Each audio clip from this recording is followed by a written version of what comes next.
पालघरमध्ये भीषण अपघाताची घटना समोर आली आहे। वाडा तालुक्यातील चांबळे येथील या तरुणाचा या अपघातामध्ये दुर्दैवी मृत्यू झाल्याचे समजते। कामावरून घराच्या दिशेने जात असताना हा अपघात झाला। मनोर रोडवरील गणेश घाट येथे अपघाताची घटना घडली आहे। अपघातानंतर स्थानिक नागरिकांनी या कार चालकाला पकडून चोप दिला। त्यानंतर त्याला पोलिसांच्या ताब्यात देण्यात आले। मनोर पोलिसांनी कार चालकाविरुद्ध गुन्हा दाखल करत त्याला अटक केली आहे।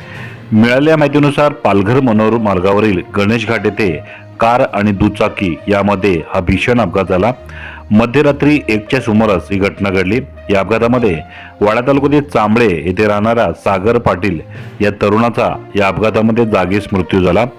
मनोर लगतच्या हातनदी पुलावरील वळणावर हा अपघात झाला। सागर गजानन पाटील वय वर्ष 27 राहणार चांबळे तालुका वाडा अशी ओळख आहे। तो दुर्वेश गावाच्या हद्दीतील हेरिटेज फूड प्रोडक्ट कंपनीमध्ये व्यवस्थापक म्हणून कार्यरत होता। कार चालक घटनास्थळावरून पळ काढण्याच्या तयारीत होता, पण स्थानिक नागरिकांनी त्याला पकडून चोप दिला, पण त्यातून त्यांनी पळ काढला। दरम्यान पोलिसांनी मोबाईल ट्रेस करून या चालकाला मनोर जवळील एका हॉटेलमधून अटक केली।